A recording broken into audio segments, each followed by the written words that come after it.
I think the challenge on this one was where were we going to go if we weren't going to follow Bourne? And at first, it was difficult. Background action! But we wanted to continue the world that we were in before, and nobody could do that better than Tony, because he's been on all three movies and he knows Bourne so well. I've just been fascinated by that genre, and it's always been very fertile territory for me. But it's a very high bar for a writer because you have to carry the weight of what happened before and reintroduce it. You have to introduce all the new characters. It's Aaron Cross. The real key was to find some fundamental issue for this new hero. It would never have been interesting if it's sort of taking over and playing Jason Bourne. So then it had to kind of go a different direction. The question is, what's that smaller story going to be? So Aaron Cross's dilemma is that he was enhanced. Do not try to take him. And he has experienced a level of existence that it is inconceivable for him to return to his prior state. You ever seen a cognitive degrade, Norton? Hell of a long way to fall. And it's one of the things I like about the stories, that individuals are never going to be completely shackled. There's always the anarchy of kind of individual will. And of course, this thing's not taking place in some discrete silo. It's a part of this larger matrix. So how many of us are there? We wanted to create a deeper conspiracy for this movie. And we're sort of saying that the Treadstone program that Jason Bourne was part of was only one program. Well, we had a problem with Treadstone 6 years ago.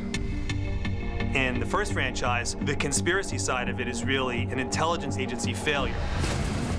What you find out in Legacy is we are now opening the door to a pharmaceutical industrial complex. You've had some very minor alterations to 2 different chromosomes. It's the most exciting development in the history of the science. We did a lot of research about a lot of the agencies that have sprung up that are really highly redacted. And there's a great deal of intersection between the corporate and scientific community and the military and intelligence community. And that was something that was much more applicable to this conspiracy. If this Bourne mess exposes Treadstone, just pray that that doesn't happen. I like Tony's bent. And David? No fear in this at all. Shoulders are relaxed. You have no trouble facing the mirror every morning. He's really good at delivering the thrills, but with some ideas underneath it all. But he's not delivering you an answer. There's all kinds of ways to interpret it. It didn't just go down, it was shot down. They're sure about that. That's what I was told. By who? It keeps people guessing and not quite sure what's going on and who's in control. What's he doing now? I don't know. And it really feels like a bigger movie in that sense. We really widened out our approach in a number of areas, but we're very careful. Spent a lot of time looking at what had come before. The FBI is investigating links between Treadstone and this man, Jason Bourne. In this one, we're doing something that's different, which is this story is taking place at the same exact time as the last movie took place. People, listen up. In our movie, if you literally shifted the camera 50 feet down a hall, you are seeing that that is triggering an event that is now making a phone call into this movie. Bourne is here in New York. What? I had sat at the computer with a pen and pencil for 2 days trying to figure out what happens when. I had to make a complete timeline of what had happened. Like, okay, that was day 1, okay, that was day 2, and this was 4 hours later. I think someone's coming. Events are very much driven by what Jason Bourne is doing in the last 30 minutes of Ultimatum. So we're building on the other 3 movies, and it's very complicated. Jason Bourne got away, didn't he? But it's incredibly satisfying when you see how everything fits together. The documents were contained before they could do any more harm than they already have. God, sweet. That's my favorite. Yeah. That's where it lives.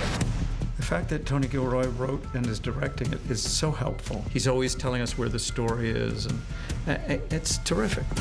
Tony, he has such a very specific vision. It's all in character. And he'll just stop and he'll listen and he'll watch. He'll be like, oh, wait, you just... What happened just there? I couldn't, it would have took me 15 pages to write. That was great, keep going. And actors look for that from directors. Tony's really, really concerned with tone. The extra complexity here is once he goes down, Jeremy's really going to start, you should really start yelling. People got to stop and clear around. What matters is that there's believability in everything we do. I mean, there's absolute plausibility to everything that's in the movie.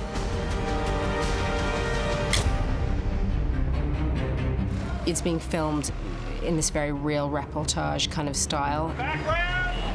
The lack of glamour, the lack of glamorization. It's definitely gritty realism. Particularly for action. I mean, it's a very, very realistic ground-level approach to action. Gravity is really gravity. Things really hurt. As a director, he keeps it moving so fast. The camera moves, and he lets you be very fluid with what you're doing. Tony's really tuned into making sure that whatever action sequence you go into, you're invested. Hang on tight. And your heartbeat is going right with each one of those characters. Directing on this scale was very demanding. Margin of error is incredibly small. In the end, we're really making a much larger playground and a much larger world for going forward. Tony will do whatever he can to make it the best it can be. I wish more people would make movies like this.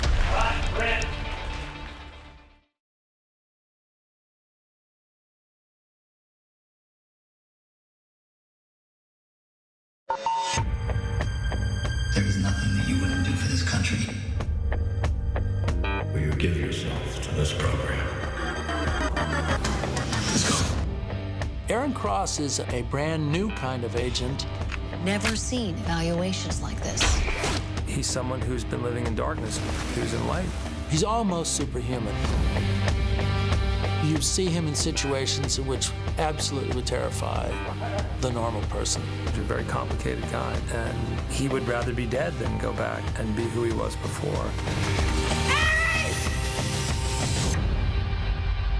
Ready! And action! So the moment I came on was I said, we have to have an amazing actor to play this extraordinary awareness and physical explosiveness. And it's absolutely critical to make everything else in the movie work. It's scary to take on such a responsibility. It's very separate and different than Jason Bourne, but it's another version of the type of human that goes into giving your life over to something. I don't know those experiences, but I know what it means to commit to something. So that's how I sort of dug into him initially. Background action! Jeremy Renner, everybody was very excited about working with him. But it really was an important thing for him to understand the specifics of what we needed with a character. When you first meet Aaron Cross in Alaska, they have him on kind of a refresher training mission. I wasn't expecting you so soon. I think number 3 has some idea of who he is. It's the first time he talks to somebody else, and you start to see his personality right away. You're not a contact, are you? You ask too many questions. All of these guys have idiosyncrasies that are different from each other, but Aaron Cross knows exactly who he is, exactly how he operates. And action! He's able to sort of operate on his feet in a way that a typical Treadstone agent might not have had to do.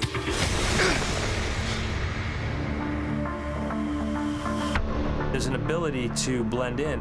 Dr. Sherry and I are here to open up the lab, please. He goes to the lab in the Philippines, and he's a doctor, and he's always probing. And for Jeremy, he is very smart. What, this way? Yeah. So you go this way, right? Yeah. Plus, Jeremy's work ethic is pretty impressive. Knowing his lines, knowing his character mentally, he's very cerebral about how he wants to convey his character on screen. Countdown is going to start from 4. Jeremy goes on action. Jeremy also has this incredible physicality about him. Sometimes he moves so fast that you think we're speeding the camera up. And it's very precise.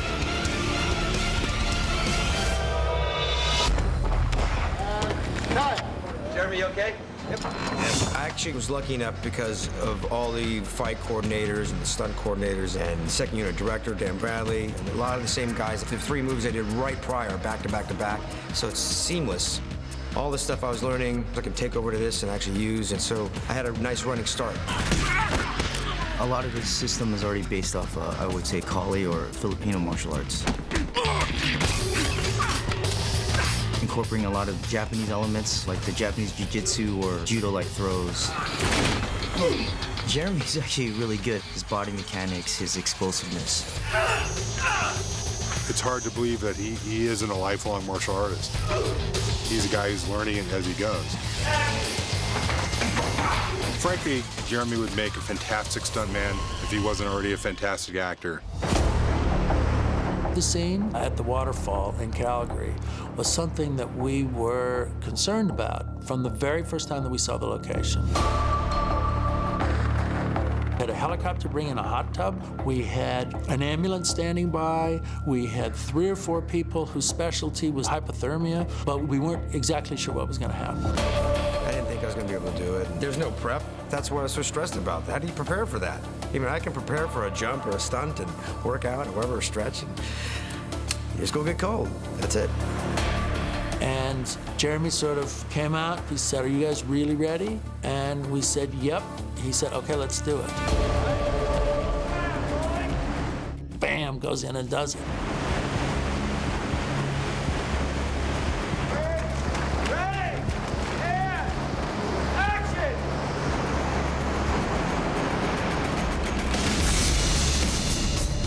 It wasn't freezing because the water is rushing, you know, so regardless, cold's cold. But once I did it, it's like, okay.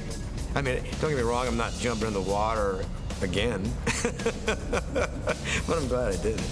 I mean, ice was forming on his beard by the time he walked 30 yards up to the fire. He was really tough.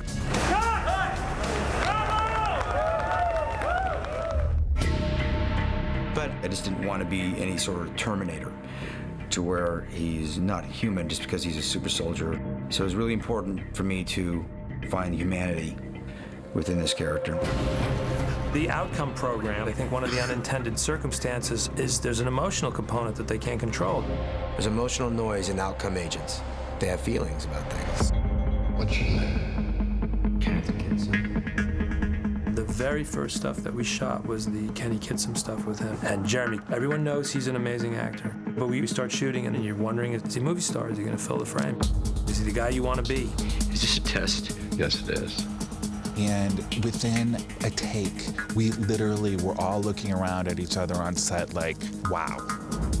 He's bringing so much to the words and to the story. If I pass, can I stay here? And I suddenly felt, oh my God, this guy is just completely immersive and unknowable, and yet those eyes, he takes the frame, he takes the screen. And it's not just in the things that he says, but he carries himself, his mannerisms. He's able to really emote without saying things, and that's pretty difficult to do. Jeremy's very free and loose and pretty wild. I've loved every minute opposite him. In the end, Jeremy Renner has the perfect combination of integrity, acting ability, and physical commitment. And it was just a really remarkable thing to be party to watching him inhabit this bigger place on the stage. This is your crew, this is your movie. This is your time now to do this. And to watch somebody step up, it's really cool to be part of that.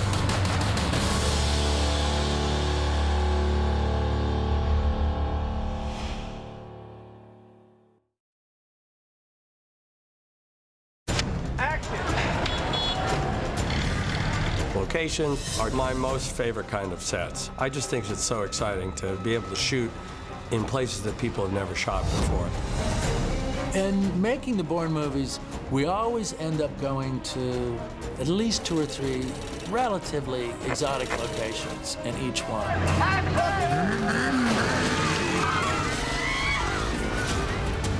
You never want to repeat anything that was done in the earlier franchise. You're always looking to push the boundary of the action in terms of geography and setting.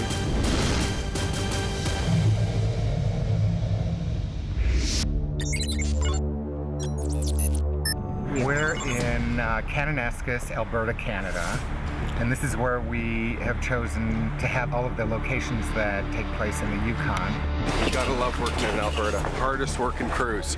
That location presented a lot of new challenges we'd never had before, the cold and wind and snow like we had in the higher elevations.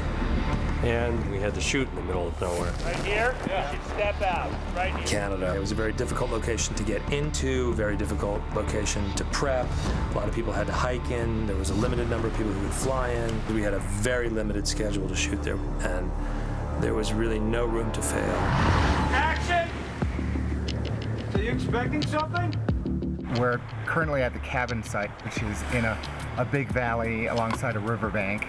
and we got approval to build our cabin here and also to explode our cabin here.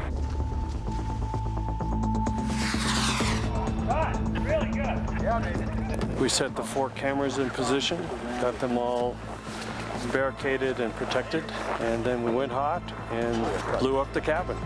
Ready, and action!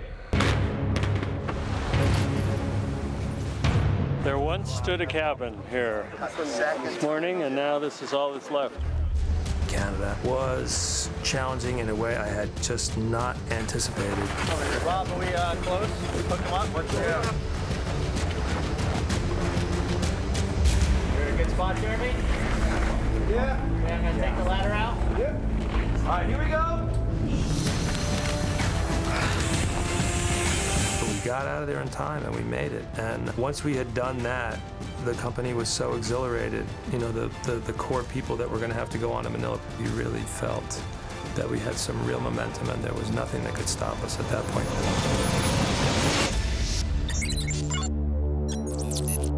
When we started, we didn't know where the last act was going to happen. We didn't know what the geographic location was going to be.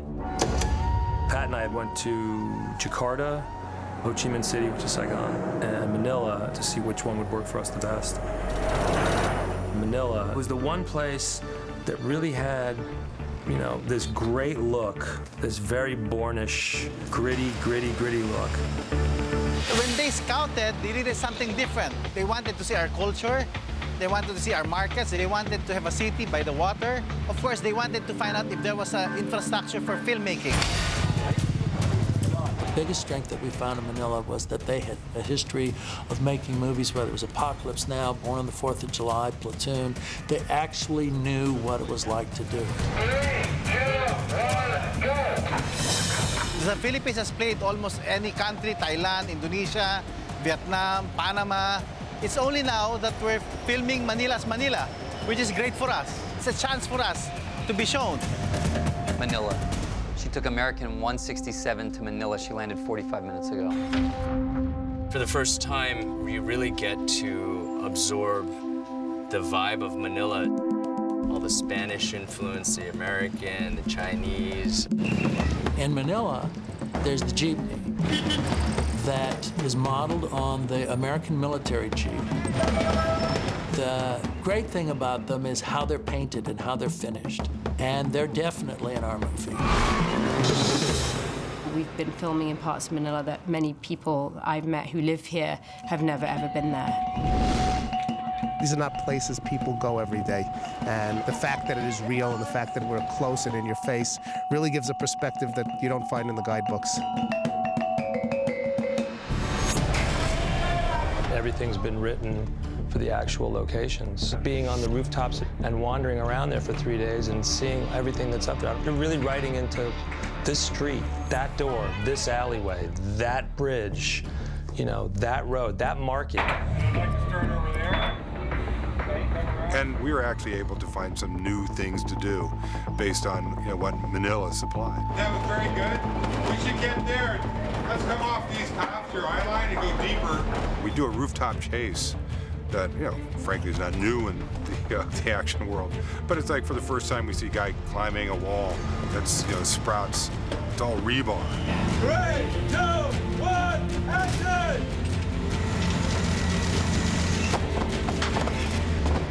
Good. And then he's running from rebar to rebar, to leap across the alleyways. There's bundles of power lines going everywhere.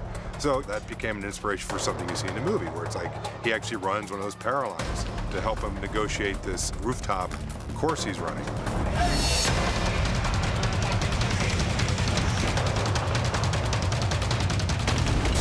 One thing we did in Manila was a fight in this set called the Chasm, which was this very, very narrow space between two buildings. So at 22 inches is probably the narrowest set I have ever worked in, and maybe the narrowest set in the history of movies. There is an escape hatch. We did wire work with Jeremy, and we just basically did a gold tail drop on him. And so we set a low mark, we had a high mark, and we just let him go in there. Okay, we're set. Ready, and 3, 2, 1, go!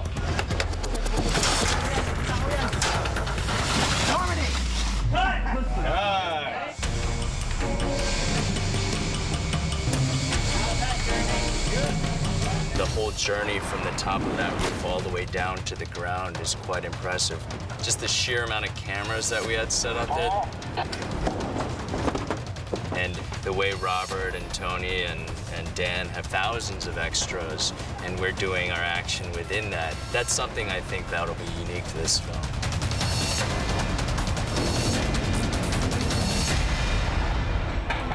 The thing that you came away with from Manila was not just how great the locations were and how perfect it was going to be for everything we're going to do, but the people there are amazing.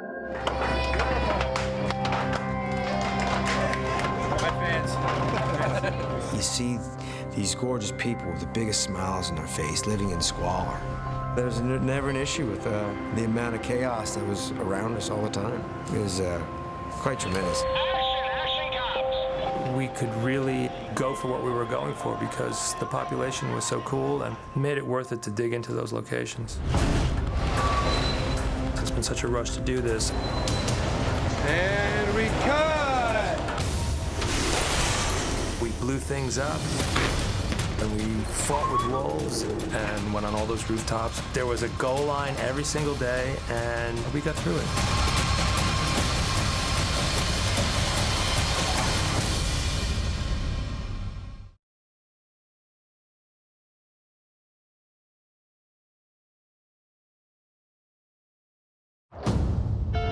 Do you want to live? Yes! Good. If I can't keep it together, we won't make it. In the previous films, you pretty much had, you know, Jason Bourne and then the people that were chasing him. You think that Jason Bourne was the whole story? Sorry, there's a lot more going on here. With the Bourne Legacy, it just seemed a natural evolution that we had the right and almost the responsibility to show the sort of side of the people that are working on this program. Marta's someone who thinks she's doing something very important. Approved? Mm-hmm. Tony and I actually met with a real female scientist, and she said, once you've discovered some new aspect of science, that high is the greatest high you can possibly imagine having, and you will keep on searching for it for the rest of your life. And I think that's what Marta's like. But at the same time, she does secretly know that what she's doing has some great moral ambiguity to it. I design, I survey, I don't administer meds, I don't make policy. Now you just load the gun. I think she's a really conflicted person, and that's sort of what I'm drawn to.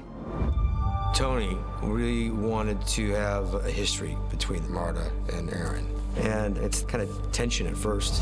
Jeremy's character is controlled by my character through the science, so it's a really bizarre, slightly perverse, and totally unique and unusual relationship, and they end up completely reliant on one another for different reasons. Chems, greens, blues, do you have them here?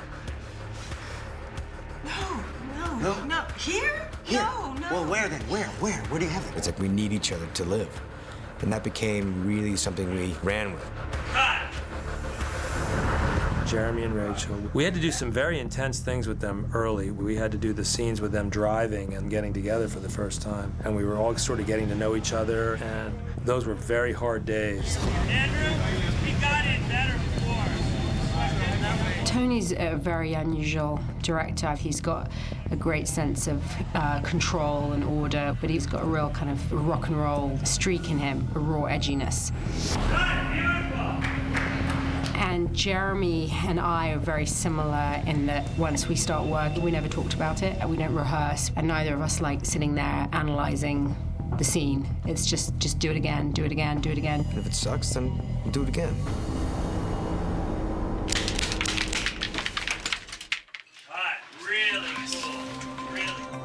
And to me, that's like where we love to be. We love to sit in that and explore and find things with Tony.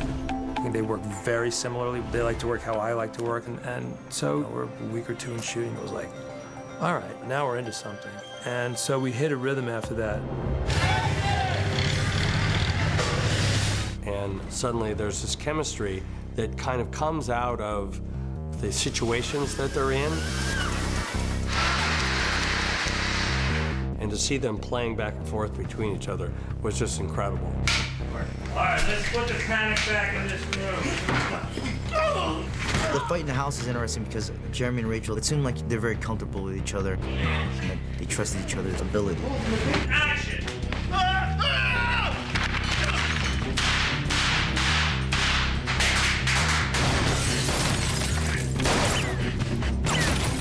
It's almost like you have a team. And then in Manila, and we're running through the various different slums, and I had to jump off the side of a bridge onto a moving bus. It was very scary, very scary. We had harnesses on, but the bridge was very high up, and it was 90 degrees and humid, and thousands of people running around. It was chaos. It was pure chaos. Go! It's gripping, and in the midst of Legacy, which is a big canvas of action,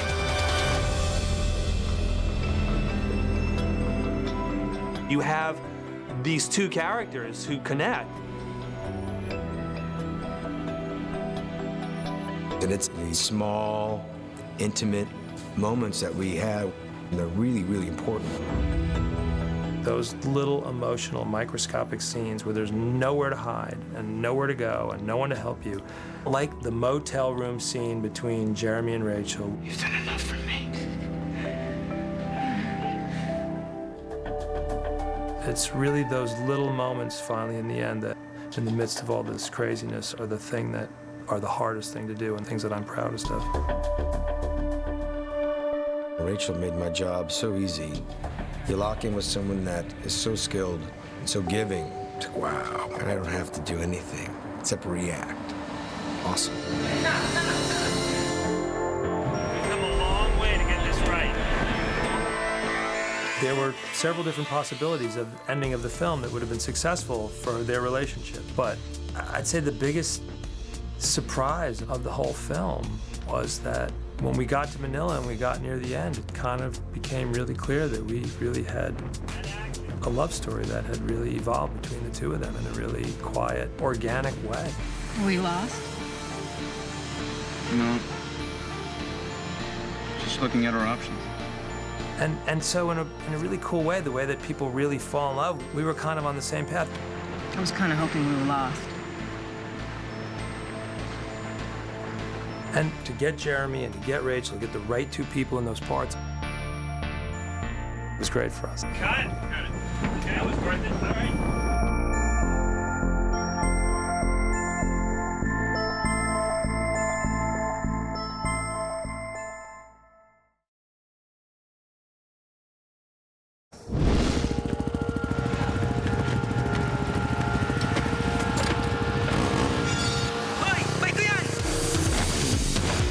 Very extensive chase sequence. The hardest thing to do. Motorcycles, there's no hiding. They laid this motorcycle chase on me, and I just like, a motorcycle chase? In our style? How are we gonna pull this off? We had to get pretty inventive on how to keep it as realistic as possible and just do things that's never been done on a motorcycle.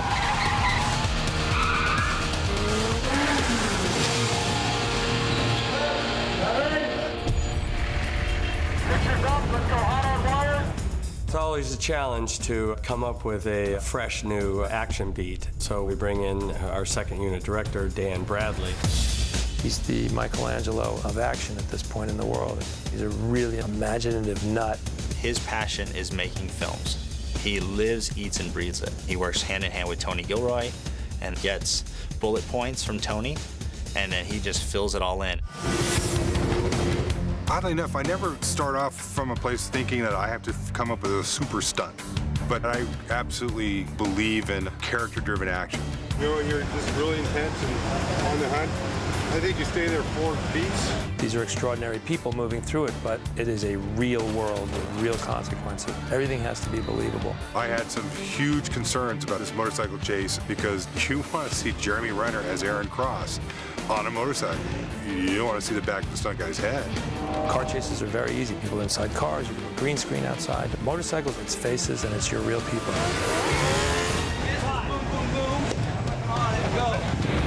I was fortunate in that Jeremy is an avid motorcycle rider. I think Jeremy, when we were first talking to him, we asked him, can you ride a bike? And the next time we saw him, he arrived on a giant Harley.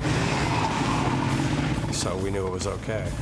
He is a super talented athlete, so we can shoot Jeremy doing a lot of this stuff and really get him involved in this action. He was doing wheelies and skids and slides and, you know, kind of stunt-like things. He's very good at it. I think we put him in all the action that we possibly could, and he's game for everything. But we had some really, really great riders out there that would do stuff that obviously I couldn't even come close to doing. But they taught me a lot. We brought in JP Goy, who's one of the best motorcycle riders in the world. This stunt sometimes is a little difficult, you know, but it's very exciting for me, this chase. I'm very happy. You had to have somebody that was super confident and that you just had no question that he was able to react to any situation that was put in front of him. And JP was the guy. You ever run before? No. Like this? I was most concerned about the safety of Rachel on the back. You talk to any stunt person, the scariest thing that you can do in the stunt world is be the passenger on a bike during a middle of a chase. We had the complication of putting an actress who's never been on a motorcycle in her life on the back of the motorcycle. The good thing about it was I was just absolutely terrified, and so was my character, so I didn't have to act. So that was, in a way, easy. This is a woman who is like a great emotional actress, and to see her on the back of the motorcycle, I'm real proud of her.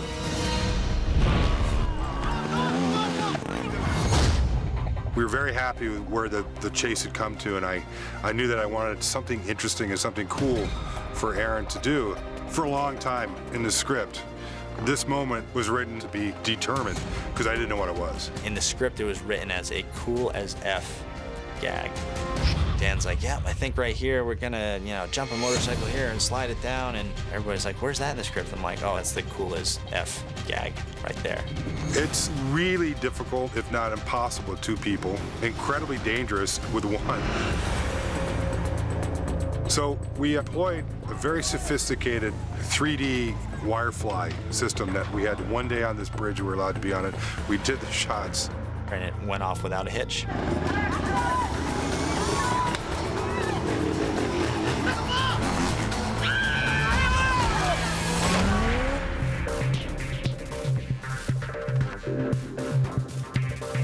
One of the critical parts of the Bourne experience is the technology we've developed.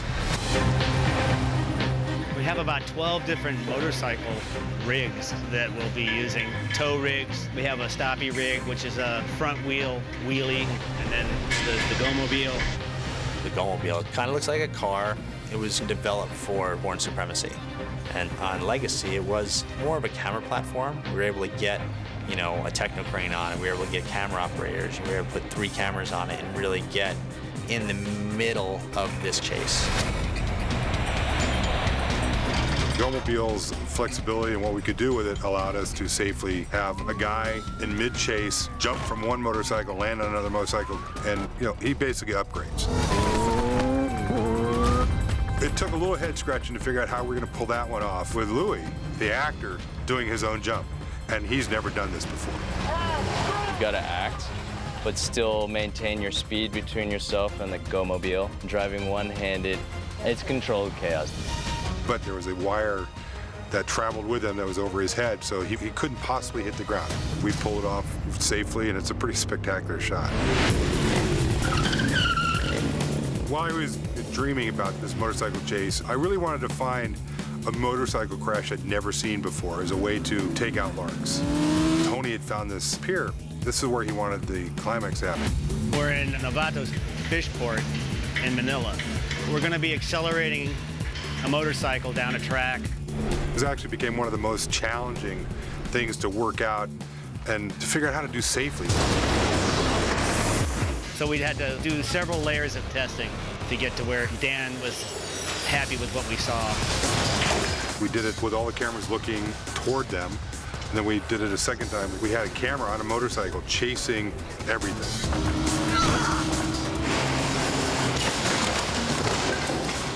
I wanted to try and stage a shot where I could get everybody up behind the monitors to go, oh, oh!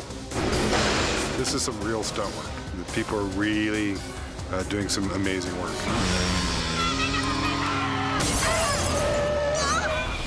It's just cool to be involved with anything that Tony writes and anything that comes out of Dan's head. It was a very challenging shoot, but there's miles of footage of Jeremy and Rachel on that motorcycle looking like they're in terrifying situations, and they never were. It was all done very safely and successful.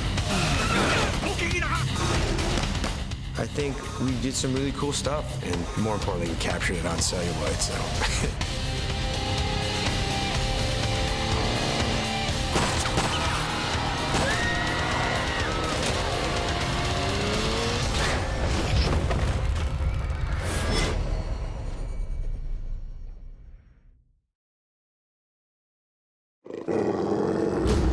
Action.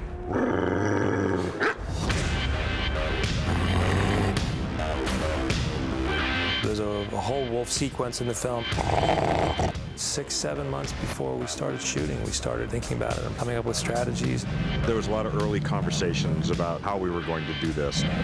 They had a very specific idea of how they wanted this whole sequence to go. So our biggest challenge was really trying to take the material that they gave us and bring it to life. We did a lot of wolf casting. We brought real wolves down for Tony and Pat and Frank to look at, and we looked at hybrids. Hybrid is an animal that's half wolf, half dog. The hybrids give us the advantage for certain shots. For example, if we're shooting over the back of the animal to the actor, a wolf is not great at tolerating the camera being right there over his back. And so the hybrid animals look close enough to the wolves where we can get away with that. And so it's a very useful tool for us to have. Easy. Okay. Watch it. Good state. Watch that state. For this sequence, we trained for about 6 weeks. We did about half that time in Los Angeles, where these wolves live, and half our time up here. We had to get them up here to get them acclimated to the weather and the area and the smells. Good boy. It is a food reward system. They're all eating 3+ pounds of meat every single day. I'm just warming it up because it's frozen. It's a little more tasty. All right, good. I mean, with any wild animal, you can never take the wild out of them.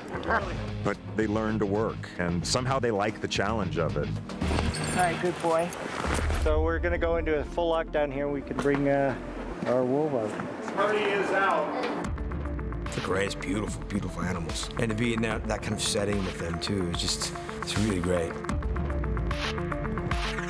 Aaron is face-to-face with a wolf. But that is a really, really fun stunt, and there's one I got to do, which was really cool. And there's the guys that I trust, so they say, ready to go do it? I'm like, I'm ready. I mean, what's the worst that can happen? Nice snarl, though. One of our hero wolves that we use, named Harley, good boy, Harley, has a very good relationship with one of the trainers, and they actually wrestle around and play a little bit. So with the right camera angle and the right attitude with everything, it actually looks like they're fighting and wrestling. But as soon as he gets up, he turns around and jumps on Chris and licks him, and he gets his treat. They're just playing. Cutting! I'm tired. I got to wrestle the fake ones and the animatronic one. They obviously wouldn't let me wrestle the real wolf.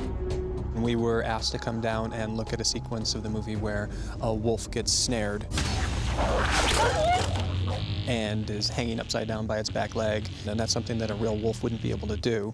So we tried some tests. They decided that we would build a hydraulic animatronic wolf that has leg movement, body movement, head movement, snarls, to mimic the real wolves. Matching animals is always very, very difficult. Your eye is very forgiving. You say, that looks pretty good, the colors look good. But then you photograph them next to each other and go, ooh, yeah, that's not quite right yet. So you visit them as often as you can to get as good a match as possible. It takes 4 puppeteers to manipulate the wolf. One person is doing the head and body movement and getting all that writhing around, and then one person does all the leg movement, and then 2 people that are doing the face and jaw combination. You'd never know how it's really going to work until you get it out there. You just cross your fingers that everything goes well. Ready, and action! We kind of used everything in the bag. We had real wolves and animatronic wolves and computer-generated wolves. There isn't one technique that we haven't used. This was a really challenging project from the start, and everybody's performed great. It's a fantastic bunch of people to work with, and the wolves have been great. It's just beautiful, stunning imagery. Pretty awesome.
Morning. License and registration, please.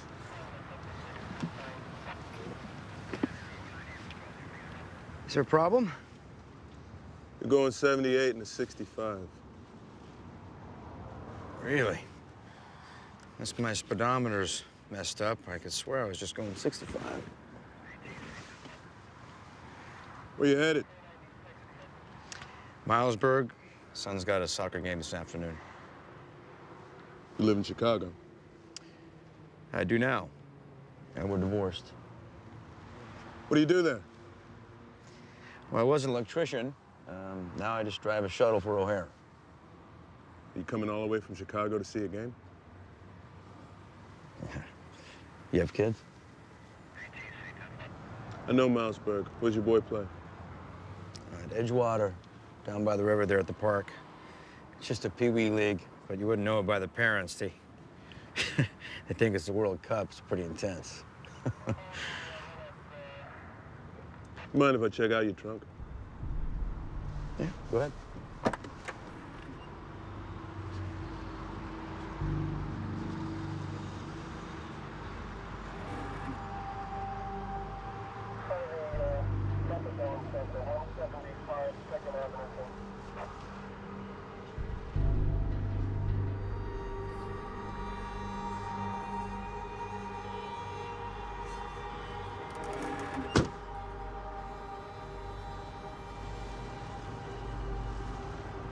I didn't pull you over for speeding. We got an APB on the Salt a few exits back. Just had to buy some time to check things out.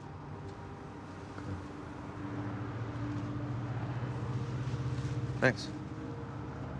I do have kids. Hang in there, you hear? Good luck with the game. All right, thanks. Yeah. Have a good day. You too.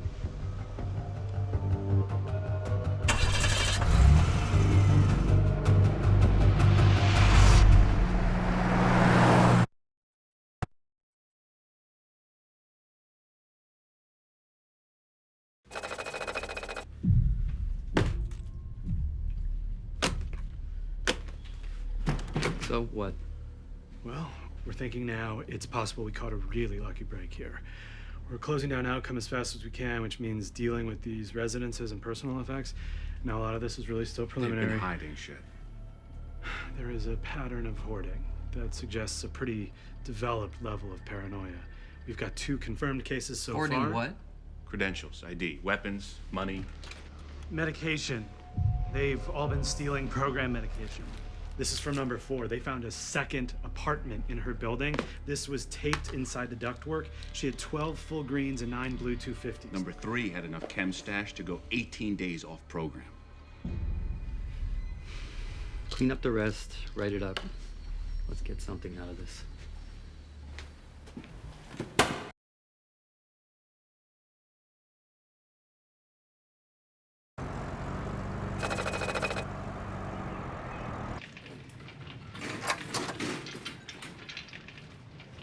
Anything else, Doctor?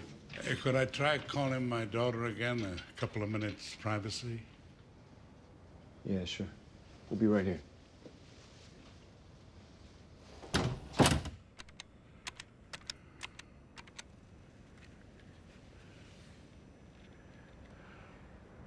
Carla, it's me. You there? No, you're not there. I'll call back because you can't call me. They've taken my phone, my computer, and everything else that's traceable or personal. They say it's for my own good, though. What that means at this point, I'm not quite so sure. The hearing's tomorrow. I've waived my immunity. I wish I could talk to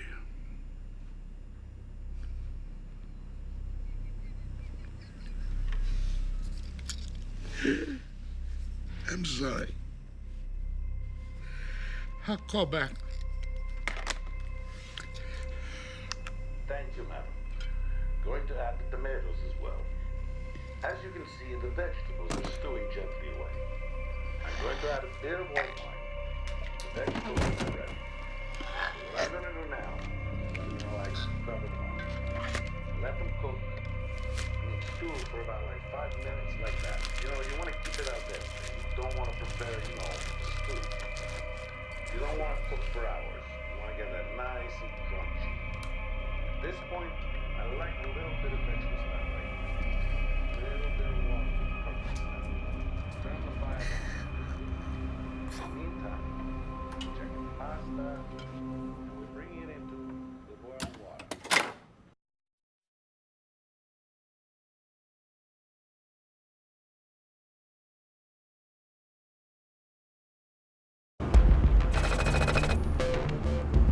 All right, we're into our deleted scenes here.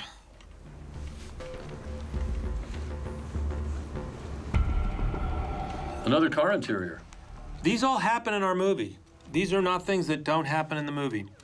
We just don't show them. We just don't show them. This is him driving from Chicago to Marta's house, and he's in Pennsylvania where they've had a snowfall. This is a scene we shot that, I don't know. When we shot it, we really thought it was going to be in the movie. It fell off the truck for time. It's a great actor, Sterling Brown. Had a lot of people audition for this part of the State Trooper, and you'd think it would be something that people would just come in and nail, and a lot of people just didn't get it, and he's just chilling in this scene. This was an important delineation between outcome agents and Treadstone agents because Treadstone agents, their first default position would have been to kill. We realized that our outcome agents really are more like deep cover Donnie Brasco's, whose their strongest trait is really their ability to con.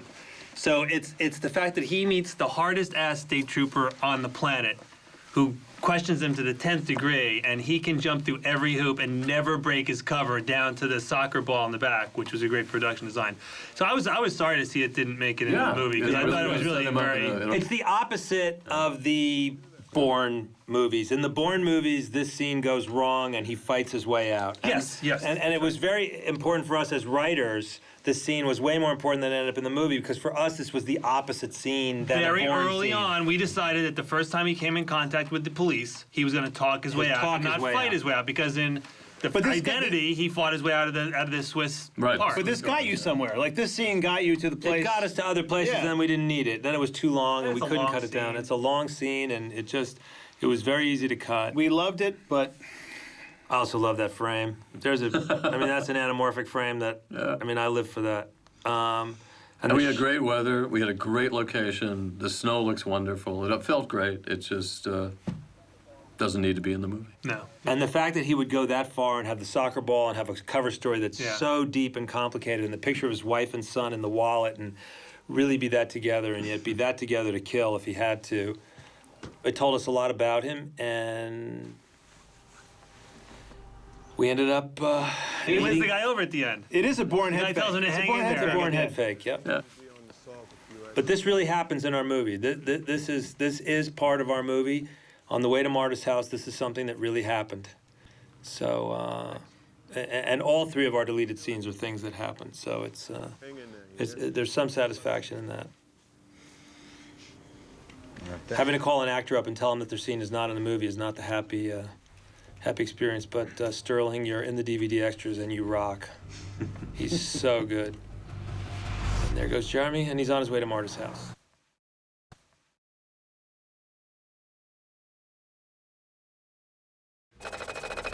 This is one of the first scenes that I had as a key to the whole movie, Dan. Yeah, I know. I remember.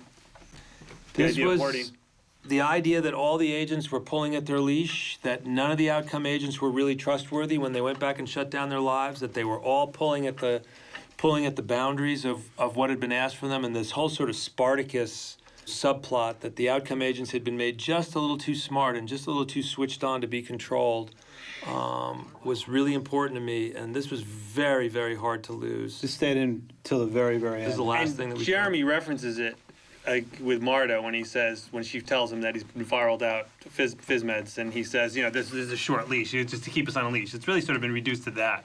This scene also came in a really cool way right before you saw him go to his cache in the parking lot in Chicago. Right. So you hear about them hoarding all this stuff, and then you see his hoard. Yeah, it was very helpful.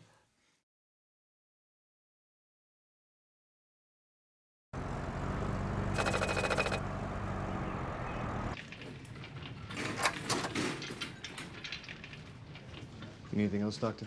Hey, could I try calling my daughter? This is really tough. Albert Finney came in ostensibly to do this scene. I'm not sure Albert Finney would have come in to do the other scene. He wouldn't agree to do it.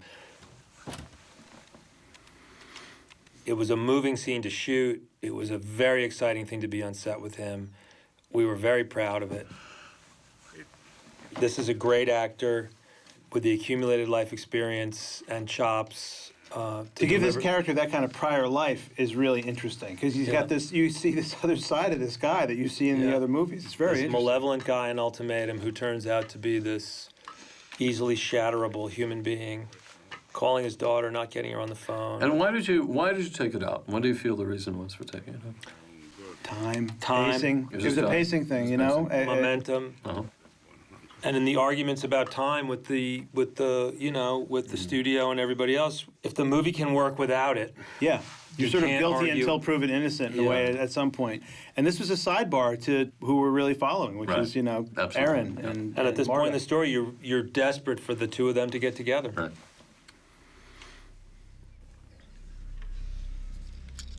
Right. I'm sorry. And this information is given to you in a sort of offhanded way at the airport. He's died of a heart attack. You don't really, not really, but... And also because the scene is so good, It actually stops pulls the you, movie. you get Yeah. involved in it, and it pulls your emotional energy in a different direction that's not helpful to the rest of the story. It's so great how you do the creepy. It's really creepy how you guys. I'd love do to this. see him again, you know, when he shows up.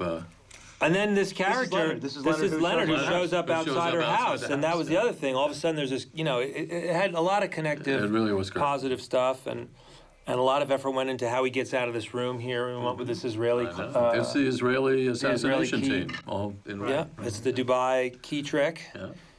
We're very proud. And again, this happened in our movie.